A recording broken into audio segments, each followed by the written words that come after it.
Puji nama Tuhan, kita pada malam hari ini bertemu lagi dalam ibadah dalam Alkitab. Mari bersama kita mempersiapkan hati kita, jiwa kita untuk kita datang kepada Tuhan. Kita mau bersama untuk kita pujikan satu pujian dalam buku Psalm nomor 1, yaitu Berbahagialah yang dipanggil.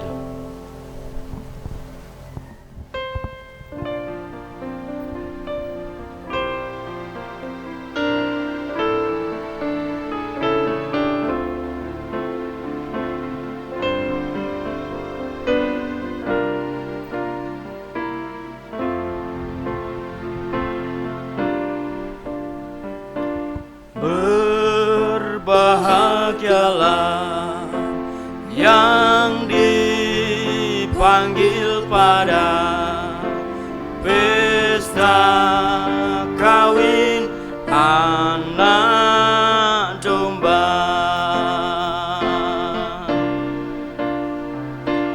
Berbahagialah yang dipanggil pada jamuan malam anak domba. Inilah firman Allah yang benar, mulia dan besar.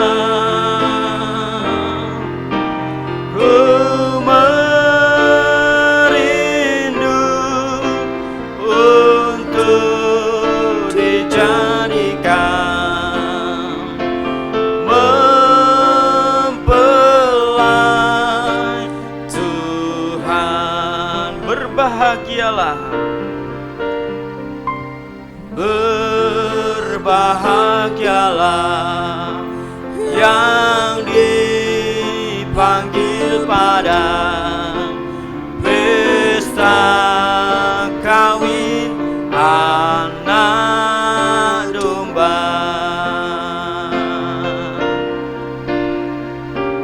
Berbahagialah yang dipanggil pada jamuan malam anak domba.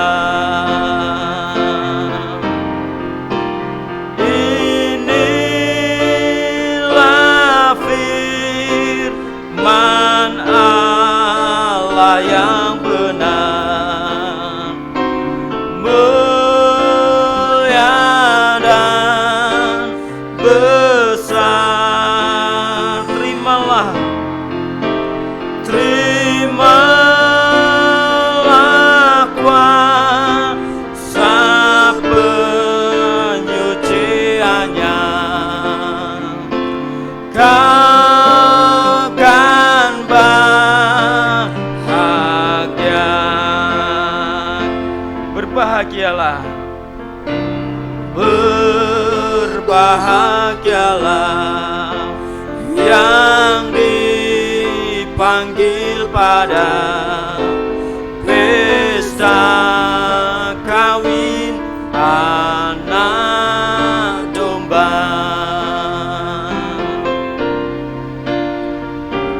Berbahagialah yang dipanggil pada jamuan malam anak domba. Inilah firman Allah yang benar, mulia dan besar.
Bapa dalam surga, kami ucap syukur dan terima kasih Tuhan untuk kesempatan yang indah pada malam hari ini Tuhan. Engkau kembali persekutukan kami anak-anak-Mu lewat ibadah online Tuhan. Pada malam hari ini Tuhan, yaitu ibadah pendalaman Alkitab Tuhan. Mohon kiranya Tuhan urapi kami semua hamba-hamba-Mu yang bertugas pada malam hari ini Tuhan. Baik yang memimpin pujian-pujian Tuhan, baik yang memainkan musik, membersihkan LCD, sound system Tuhan, bahkan kameramen Tuhan. Mohon kiranya Tuhan urapi kami semua dengan kuasa Roh Kudus-Mu Tuhan, agar kiranya pelayanan kami Tuhan dapat menjadi berkat Tuhan bagi sidang jemaat-Mu tepat ini, terlebih Tuhan menyenangkan hati-Mu. Terlebih kami berdoa untuk hamba-Mu yang Bapak Gembala yang akan menyampaikan firman-Mu Tuhan. Mohon kiranya urapi dengan kuasa Roh Kudus-Mu Tuhan, agar kiranya dapat Tuhan memberikan penjelasan Tuhan dalam pembacaan firman-Mu pada hari ini Tuhan. Sebentar Tuhan kami mulai ibadah kami menyerahkan semuanya ke dalam tangan Tuhan. Biarlah kiranya Tuhan pimpin ibadah kami pada hari ini Tuhan, dari awal hingga pada akhirnya Tuhan. Kami serahkan semuanya ke dalam tangan Tuhan, hanya di dalam nama Tuhan Yesus dan umat kami. Haleluya, amin. Puji nama Tuhan, saudara. Mari kita lanjutkan ibadah kita dengan kita mau naikkan pujian dalam buku Pesalu nomor 188, perhatiannya.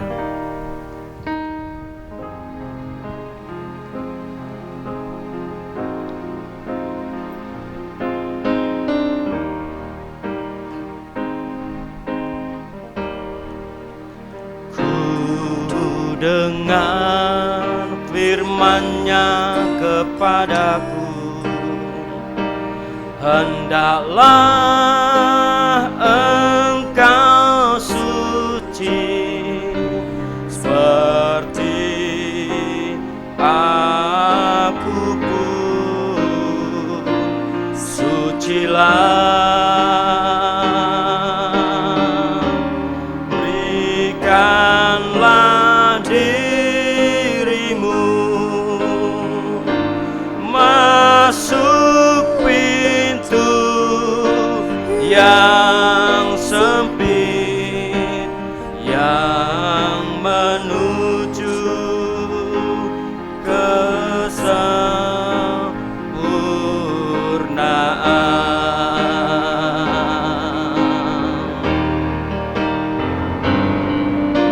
Siapakah diriku ini yang begitu perhatikan? Ku tak layak menerima semuanya. Kemurahan yang mengangkatku untuk menerima tabisan-Mu. Betapa besar kasih setia-Mu. Bait yang kedua. Ku dengar yang berdoa untukku, ya Bapa di surga,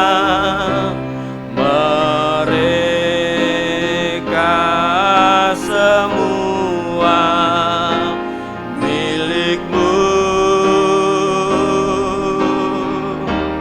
Peliharakanlah mereka dalam nama-Ku, supaya dipermuliakan bersamaku. Siapakah diriku ini? Siapakah diriku ini yang begitu diperhatikan? Ku tak layak menerima semuanya.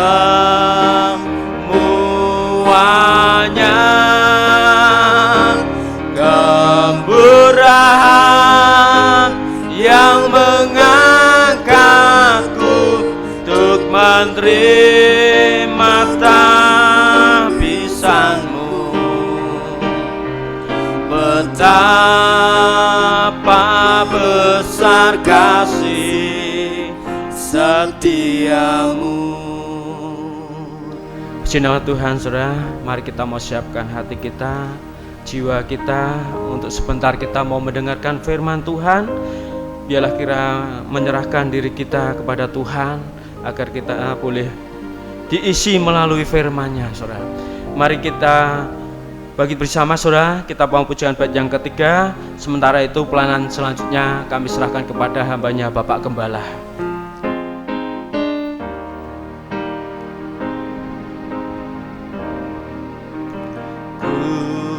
Dengan Dia berkata padaku, aku mau tahbiskanmu menjadi hamba kesucian, asal kau mau taat pada segala firman dan melakukan segala kehendak-Mu. Siapakah diriku ini?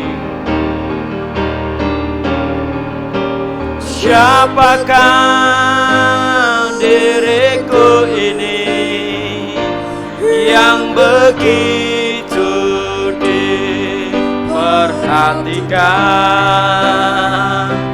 Ku tak layak menerima semuanya.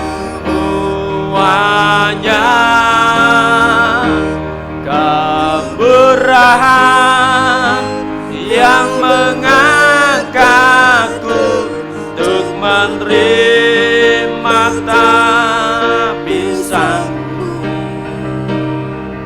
Betapa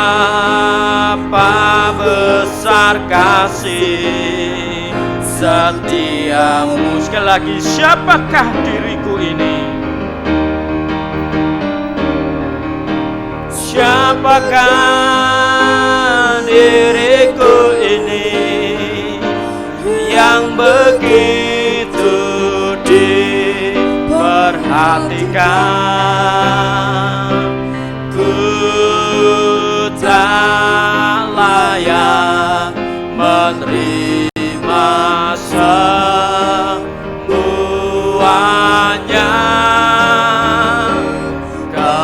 Kemurahan yang mengangkatku untuk menerima tabisanmu.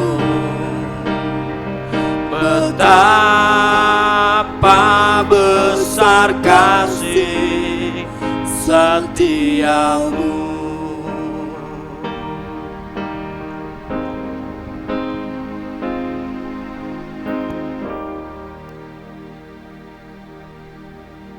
Selamat malam saudara-saudara yang kekasih di dalam Tuhan Yesus.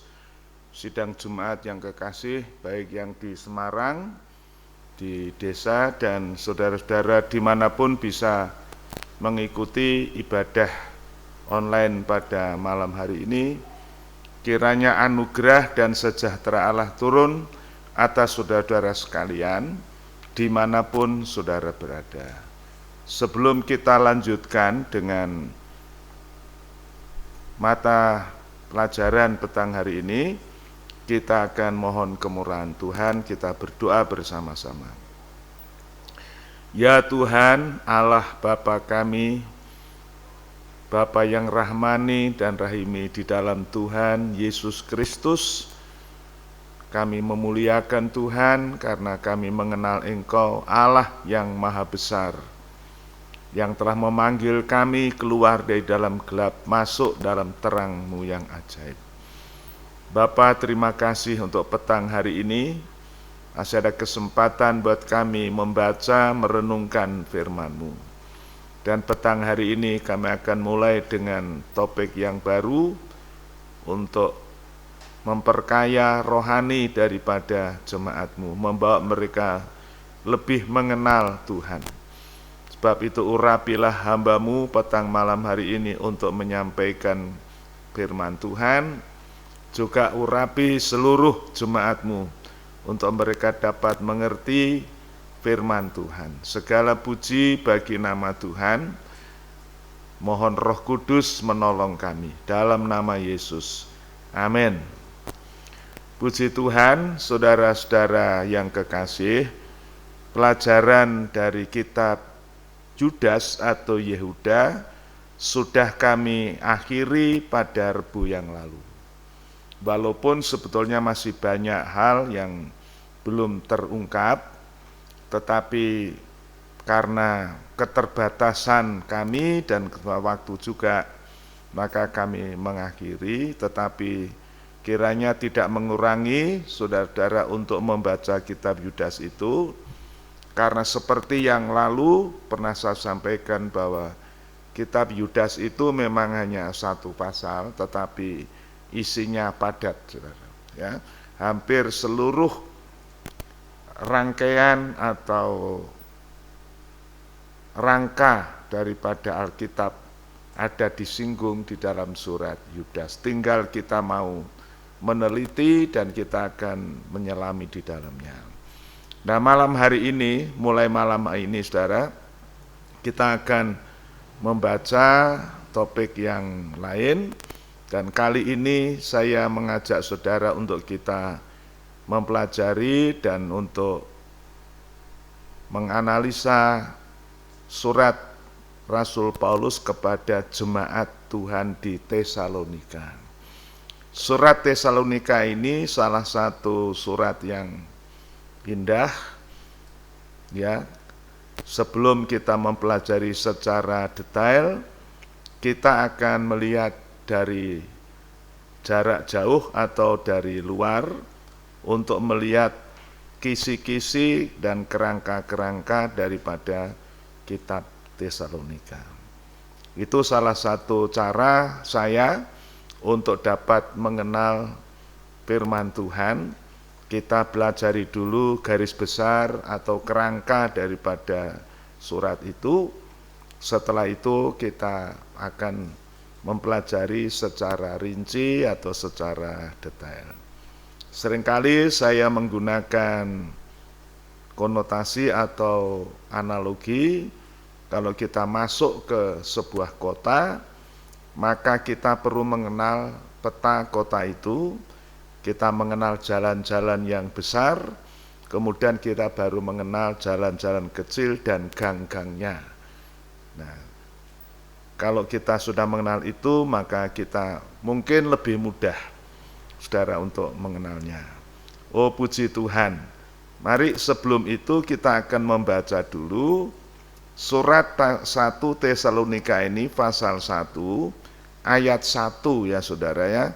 Surat pengenalan dan salam. Demikian firman Tuhan. Daripada Paulus dan Silvanus dan Timotius datang kepada sidang jemaat orang Tesalonika yang ada di dalam Allah, yaitu Bapa kita dan di dalam Tuhan Yesus Kristus. Turunlah kiranya atas kamu anugerah dan sejahtera. Ini saya baca dalam terjemahan lama, saudara, ya. Dalam terjemahan baru berkata sebagai berikut.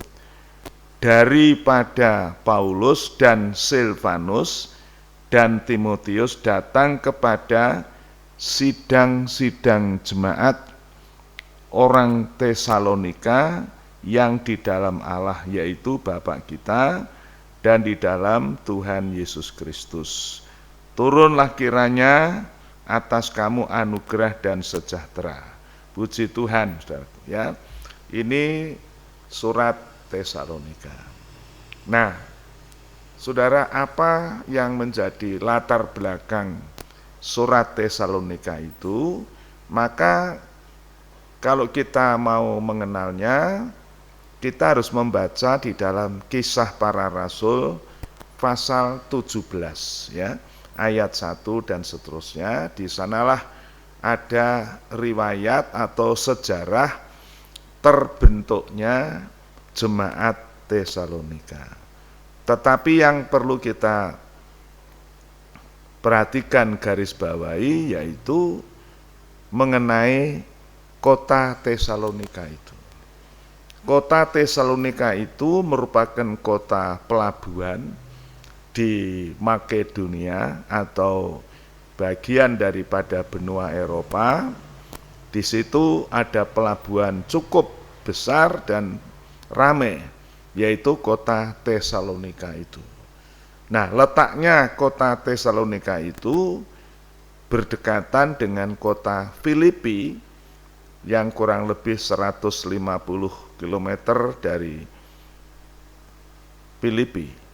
Dan kalau kita bicara soal kota Filipi, maka saudara ingat bagaimana Rasul Paulus menginjil pertama kali di benua Eropa atau di Makedonia itu diawali di kota Filipi. Di kota Filipi itulah Rasul Paulus memberitakan Injil. Ya, pertama-tama dia menemukan tempat ibadah di pinggir sungai, di rumahnya seorang pedagang perempuan namanya Ibu Lydia.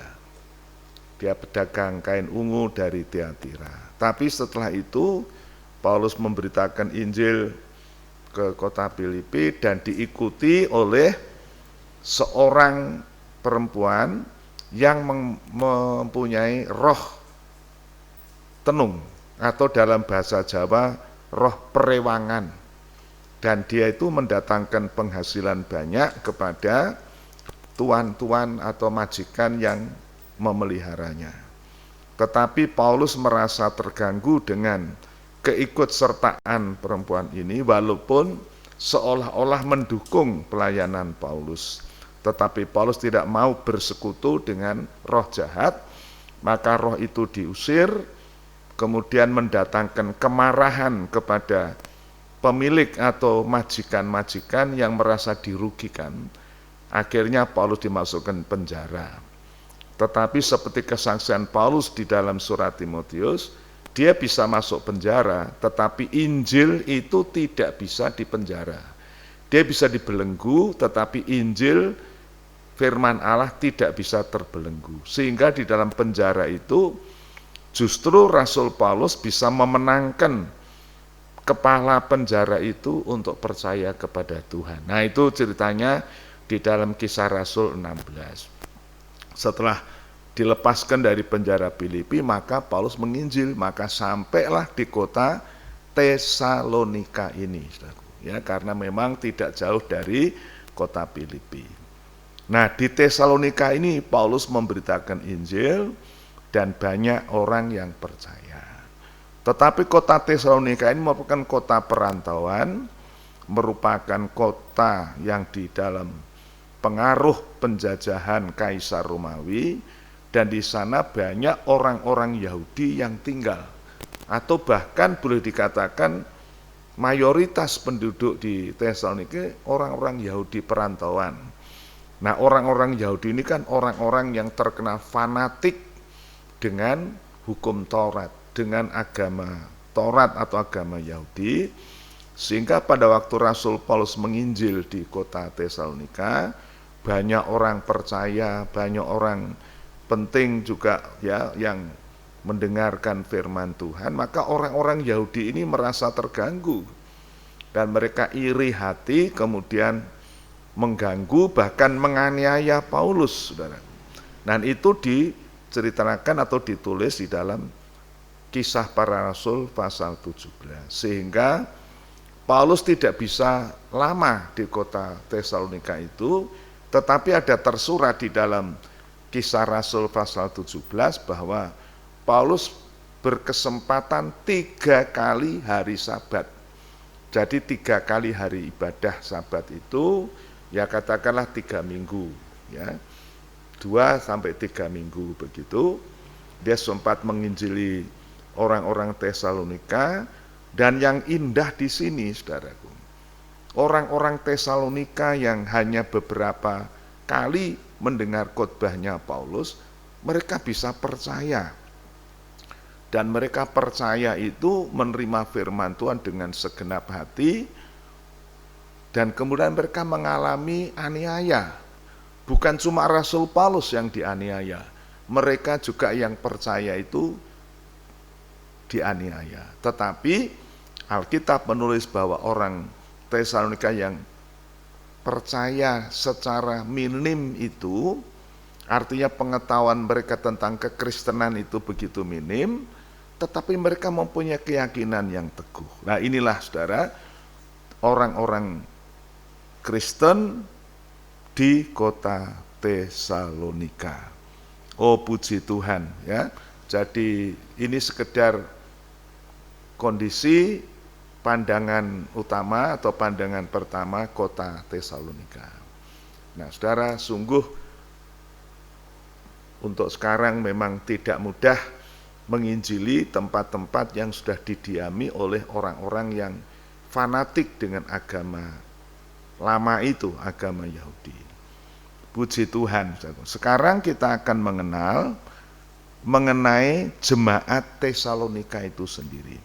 Seperti tadi saya katakan bahwa orang Tesalonika itu, saudara-saudara, jemaat yang sangat muda. Maksudnya muda itu, yaitu dia tidak lama mengalami pembinaan Rasul Paulus.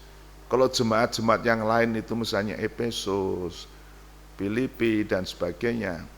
Efesus sempat berapa tahun dibina oleh Rasul Paulus, saudara ya, walaupun mereka akhirnya menerima atau didatangi oleh guru-guru palsu, nabi-nabi palsu, tetapi mereka punya dasar iman itu sudah kuat. Tetapi jemaat Tesalonika ini berbeda, baru 3 kali hari Sabat terus ditinggalkan oleh Rasul Paulus. Maka waktu Paulus meninggalkan itu, maka Paulus merasa ya, kalau orang Jawa bilang ketir-ketir atau khawatir, jangan sampai mengalami aniaya, mengalami penindasan, mereka mundur. Kemudian kita baca di dalam 1 Tesalonika pasal 3 itu, Rasul Paulus mempunyai suatu inisiatif untuk mengutus pengerjanya atau anak rohaninya bernama Timotius untuk datang melihat keadaan jemaat yang sangat muda baru itu bagaimana. Ternyata mereka tekun, mereka tetap setia, dan mereka tetap mempunyai suatu rasa respek kepada Rasul Paulus. Dan waktu itu Rasul Paulus di Korintus sudah, di Korintus. Jadi kemudian mendengar laporan Timotius bahwa jemaat Tesalonika tetap tekun, maka Paulus menulis surat ini, ya, surat 1 Tesalonika ditulis oleh Rasul Paulus dari Korintus dan memberikan nasihat-nasihat yang intinya, saudaraku, meneguhkan iman orang-orang Tesalonika, bahwa orang Tesalonika itu imannya, kasihnya, pengharapannya begitu kuat sehingga menjadi suatu teladan ya bagi jemaat-jemaat yang lain. Bahkan lewat Tesalonika itu firman Tuhan berkembang. Nah, Rasul Paulus memberikan arahan, nasihat lewat surat 1 Tesalonika ini.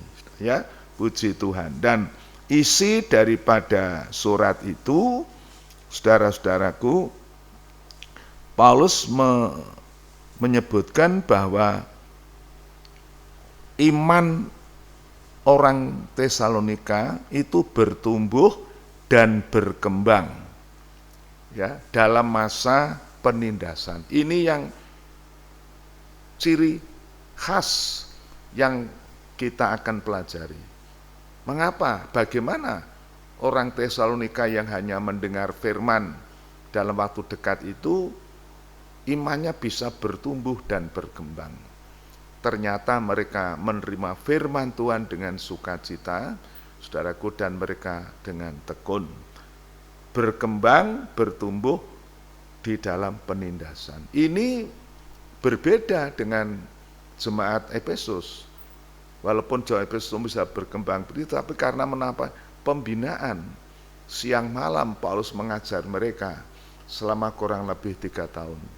Tetapi kalau yang ini biasanya ini, ya puji Tuhan.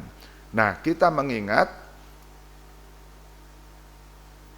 perumpamaan penabur yang diberitakan oleh Tuhan Yesus sendiri mengatakan bahwa di dalam penaburan itu ada 1/4 yang mendengar firman tetapi tidak mengerti, 1/4 mendengar firman tetapi tidak kuat, tidak berakar, dan waktu kena penindasan mereka mundur. Nah, inilah yang dikhawatirkan oleh Rasul Paulus. Tetapi puji Tuhan, ya, jemaat Korintus dapat dikatakan tanah yang subur, yang menerima firman, mereka berakar dan bertumbuh dan berkembang. Nah, semoga saudaraku ini menjadi satu pemicu juga buat kita anak-anak Tuhan. Waktu kita mendengar firman Tuhan itu, kita sungguh-sungguh memperhatikan firman Tuhan masuk dalam kehidupan kita, berakar di dalam Dia, dan kita bertumbuh, dibangun di atas Dia, maka kita menjadi kekristenan yang mempunyai bangunan yang kuat. Kemudian, saudara-saudara, dalam 1 Tesalonika pasal 3 ayat 1-3, Rasul Paulus mengutus Timotius tadi, dan ternyata mereka mempunyai satu iman yang teguh, walaupun aniaya tetap berlaku.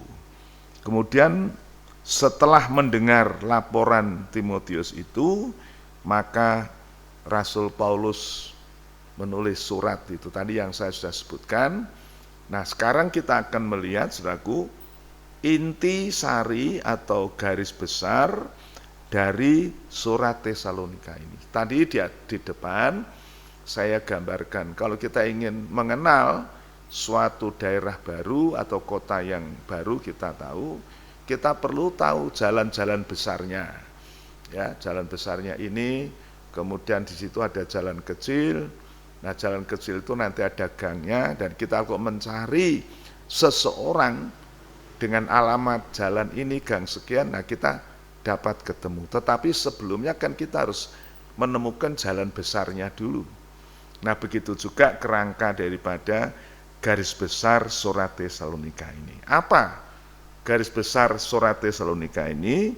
Yang pertama yaitu tentang keteguhan iman di tengah-tengah penindasan. Itu tersurat di dalam 1 Tesalonika 1 ayat 6, demikian bunyinya, ya, saya bacakan. 1 Tesalonika 1 ayat 6 berbunyi sebagai berikut. Maka kamu ini sudah menjadi penurut teladan kami dan teladan Tuhan. Meskipun di dalam beberapa sengsara, kamu sudah menerima firman itu dengan kesukaan yang datang dari Roh Kudus, sehingga kamu menjadi teladan kepada segala orang yang beriman di Makedonia dan di Akhaya. Ini kondisi dan keadaan jemaat Tesalonika, ya, bahwa dia menerima firman itu bukan waktu dalam damai, sejahtera, dalam keadaan menyenangkan, tetapi dikatakan mereka di dalam penganiayaan. Waktu mereka sementara mendengar firman itu terjadi huru-hara di Tesalonika. Seperti kita sebutkan di depan tadi, orang-orang Yahudi yang fanatik itu menganiaya Paulus, melempar dengan batu dan sebagainya, sehingga akhirnya Paulus terpaksa harus melarikan diri begitulah, atau pindah ke kota Berea, ya. Puji Tuhan. Tetapi kita melihat di sini bahwa iman mereka itu teguh. Iman mereka teguh di tengah penindasan. Ini yang menarik. Kemudian dalam 1 Tesalonika 4 ayat 1-7, Paulus menulis surat kepada orang-orang Tesalonika ini bahwa mereka patut bertekun, terutama hidup di dalam kekudusan. Jadi garis besar daripada surat Tesalonika bicara tentang kekudusan. Kekudusan itu adalah pakaian kesucian daripada gereja Tuhan. Saudara, kalau saya dapat hubungkan dalam pola pelajaran tahbisan atau tabernakel, maka surat Tesalonika kena kepada pakaian imam besar, pakaian tahbisan. Lah pakaian tahbisan itu sama dengan pakaian kesucian, pakaian kebesaran. Kebesaran dalam kaitannya dengan tugas dan jabatan seorang imam. Nah, kalau zaman sekarang itu yang seringkali diperbincangkan atau dipergoncangkan itu, teman-teman kami di Kalimantan pernah geger tentang stola dan tentang karel. Karel itu adalah seperti dasi yang hanya melengket di leher itu, kemudian stola itu adalah aksesoris yang menunjukkan jabatan atau pelayanan imam. Nah, itu pakaian kebesaran. Tetapi orang-orang Pantekosta awal, mereka menggunakan jas, dasi sebagai pakaian pelayanan. Itu juga merupakan suatu pakaian tahbisan. Jadi orang pakai jas itu bukan sekedar untuk pesta, tetapi kalau untuk pelayan Tuhan, jas itu merupakan satu pakaian jabatan, pakaian tahbisan. Begitu juga dengan stola dan carol itu. Nah, saudara, yang saya pelajari atau saya tahu tentang stola dan carol itu sebetulnya riwayat pertama itu adalah dipakai untuk anjing. Anjing sebagai dimiliki seseorang supaya tidak hilang, supaya tidak mudah lari, itu ada tanda kalung di lehernya.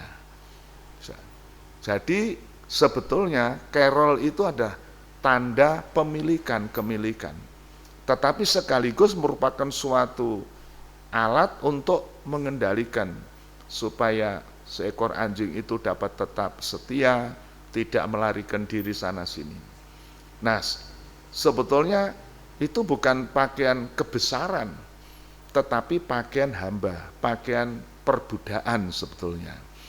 Jadi seorang memakai carol itu tidak harus merasa bangga sebagai seorang pejabat tinggi, oh tidak, itu menunjukkan bahwa kita ini hamba, dulos, ya, tidak mempunyai hak apa-apa. Nah, saudara-saudara yang bangga dengan memakai carol harus mempunyai satu perasaan ini, kita ini hamba, pelayanan. Ya, saudara. Nah, kalau hamba-hamba Tuhan yang Pantekosta umumnya ya dasi. Jadi dasi itu bukan tanda orang yang besar ya. Sekarang memang kalau kita lihat orang pakai jas, pakai dasi itu dianggap orang besar. Tapi sebetulnya harus kita mengerti, pakai dasi berarti kita adalah hamba, dulos, ya, puji Tuhan. Nah, saudara, kembali kepada surat Tesalonika ini saya katakan itu pakaian imam besar. Pakaian imam besar itu bukan pakaian kehormatan, memang itu satu kehormatan yang Allah beri, tetapi itu menunjukkan dia sebagai hamba pelayan di mata Tuhan. Tetapi tidak sembarang orang pakai pakaian imam besar, pakaian imam itu melalui tahbisan. Ya, dalam Keluaran pasal 28 dan 29, pakaian itu merupakan pakaian yang tidak sembarang ditenun, tidak sembarang dijahit dan sebagainya. Itu luas lah kalau saya bicara, tetapi jelasnya pakaian imam besar itu adalah pakaian tahbisan. Dan pakaian tahbisan itu berkaitan dengan prosesi tahbisan. Dalam kitab Keluaran pasal 29, untuk ditahbiskan sebagai imam itu harus menggunakan korban bakaran. Pertama korban lembu jantan muda, ya, yang disembelih untuk penghapus dosa. kemudian domba jantan 2 ekor, 2 jantan, 1 untuk korban bakaran, korban penyerahan, di mana domba itu dibakar seluruhnya di atas mezbah. Seluruhnya, kepala, tubuh, kaki, tidak ada satu yang tersisa, terbakar habis menjadi abu. Ya, ini bicara tentang penyerahan. Seorang yang sudah menyelesaikan dosanya dihapuskan oleh korban lembu jantan muda, menyerahkan diri di atas mezbah sebagai korban bakaran penyerahan penuh. Itu seorang hamba Tuhan. Tetapi kemudian domba jantan yang kedua dipersembahkan sebagai korban tahbisan itu sendiri. Korban tahbisan ini berupa domba jantan yang darahnya dipercikkan ke atas mezbah, darahnya dan lemak-lemaknya dibakar untuk persembahan, tetapi dagingnya itu diberikan kepada imam dan anak-anaknya sebagai makan. Ini menunjukkan, saudaraku, kalau kita mentahbiskan diri kepada Tuhan, soal makan kita Tuhan yang atur, ya, tetapi di dalam kekudusan. Ya, puji Tuhan, itu garis besar tentang pakaian kesucian itu. Jadi surat Tesalonika itu bicara tentang kesucian, terutama kesucian hidup nikah. Itu dalam pasal 4 ayat 1 sampai 7. Paulus bicara soal itu. Tapi ada tema atau garis besar yang penting tidak bisa kita lupakan. Surat Tesalonika itu mengajarkan, memberitakan tentang hari kedatangan Tuhan.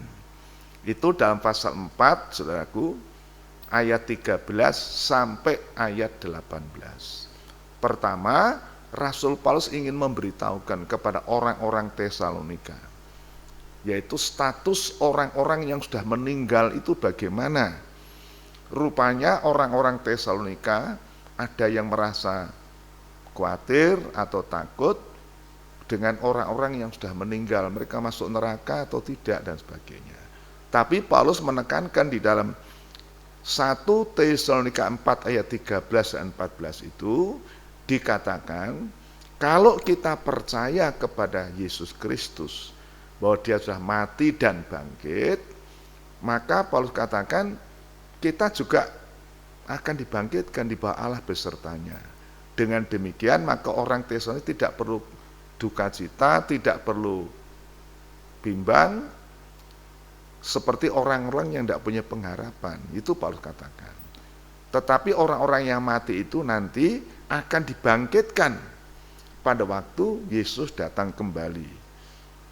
Nah, kemudian yang masih hidup bagaimana? Paulus katakan yang masih hidup itu akan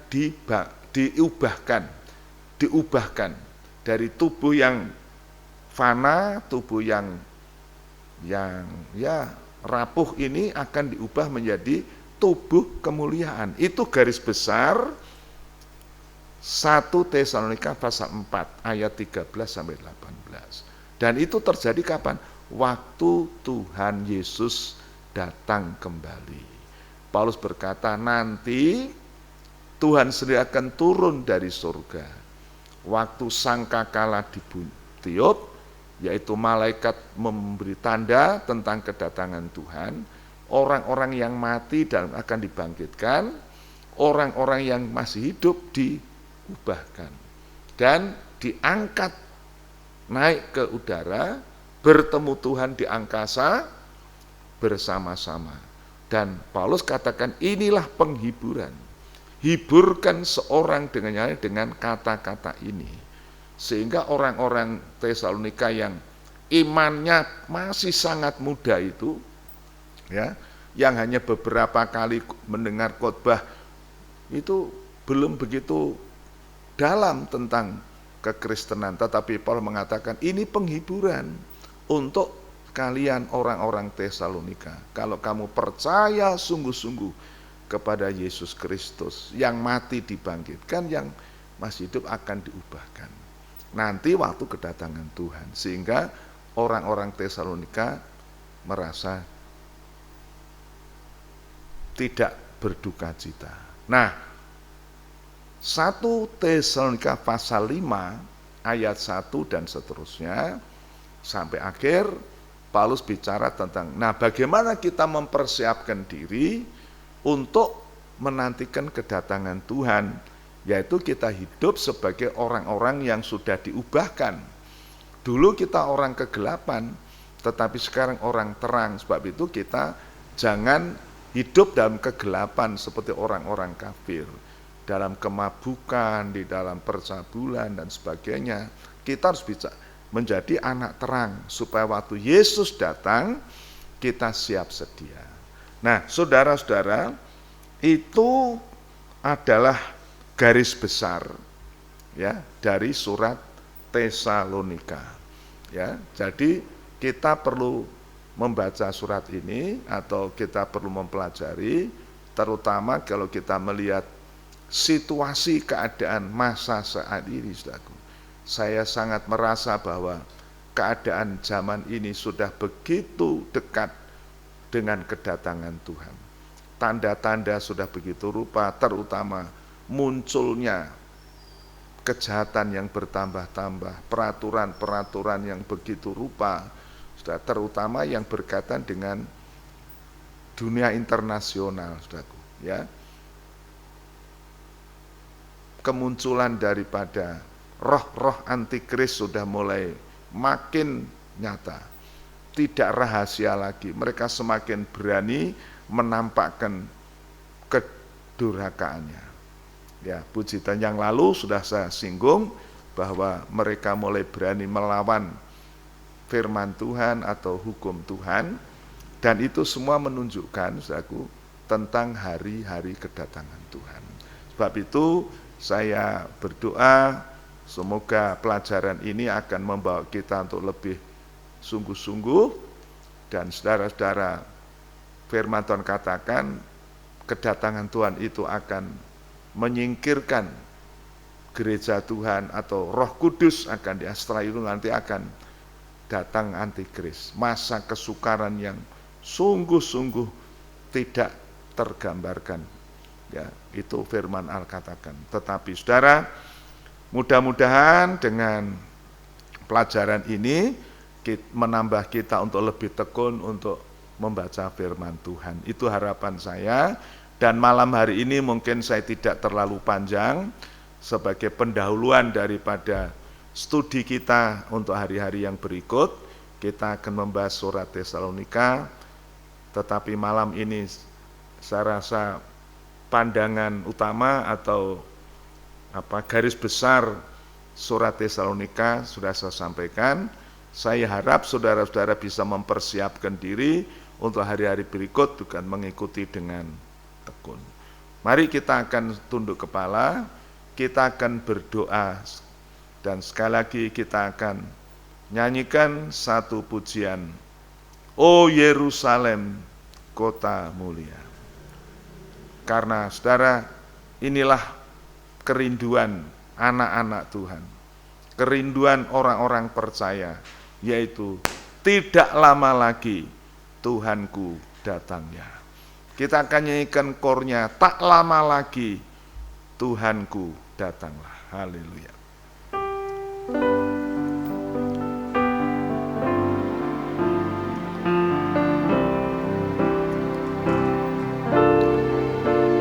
Tak lama lagi Tuhanku datanglah, bawa saya masuk sana. Tak lama lagi Tuhanku datanglah, bawa saya masuk sana.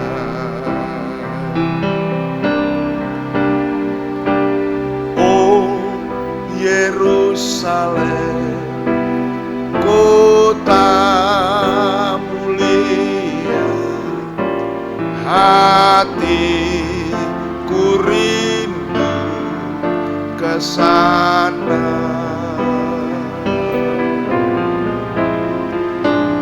Oh Yerusalem, kota mulia, hatiku rindu ke sana. Tak lama lagi Tuhanku datanglah, bawa saya masuk sana. Tak lama lagi Tuhanku datanglah, bawa saya masuk sana. Oh Tuhan, Bapa kami yang di sorga, pujian ini mengingatkan kami Tuhan akan hari-hari yang akan terjadi di hari-hari yang terakhir. Tuhan, hati kami rindu supaya kedatangan Tuhan segera terjadi, dan kami rindu untuk bersama-sama dengan Tuhan. Karena dunia semakin gelap, kejahatan makin bertambah-tambah, dan firman-Mu mengatakan bahwa tanda-tanda ini menunjukkan Tuhan kedatangan-Mu yang sudah dekat. Walaupun dikatakan tidak ada seorang yang tahu, malaikat-malaikat tidak tahu, dan tidak ada seorang hamba Tuhan yang mempunyai hak untuk menunjukkan kapan Tuhan datang kembali. Tetapi tanda-tanda sudah terjadi. Sebab itu kami sebagai umat Tuhan, firman-Mu mengajar kami sebagai berjaga-jaga, berdoa, dan Tuhan, Engkau mendapati kami berada di dalam tugas-tugas pelayanan kami. Sebab itu kami mohon Tuhan, Roh-Mu yang kudus mengurapi kami. Kami bersyukur malam hari ini kami boleh memulai pelajaran yang baru setelah beberapa waktu kami mempelajari surat Yehuda. Maka malam hari ini kami belajar surat Tesalonika, yang garis besar adalah menyatakan kedatangan Tuhan pada kali yang kedua, untuk menjemput gereja Tuhan, untuk mengangkat orang-orang percaya di angkasa, bertemu Tuhan di udara. Sebab itu ya Tuhan, kiranya dapat membangkitkan gairah kami, jemaat Tuhan digairahkan untuk siap sedia untuk menantikan kedatangan Tuhan. Tuhan, meteraikan firman-Mu malam hari ini sekalipun dalam bentuk pendahuluan. Kiranya Roh Kudus akan mengerjakan seperti firman-Mu di dalam 1 Korintus 3. Kami hamba-hamba-Mu hanya menanam, menyiram, tetapi Engkau yang memberi pertumbuhan. Biar Roh Kudus mengerjakan lebih jauh, nama Tuhan dipermuliakan. Tuhan, terima kasih Engkau menyempurnakan pelayanan hamba-Mu pada malam hari ini. Roh Kudus bekerja lebih jauh, dan nama Tuhan yang dipermuliakan. Segala puji bagi Tuhan, kiranya berkat anugerah, damai sejahtera turun atas jemaat-Mu dimanapun mereka berada. Dalam nama Tuhan Yesus Kristus. Haleluya. Amin. Demikian saudara, selamat malam. Tuhan memberkati kita sekalian. Amin.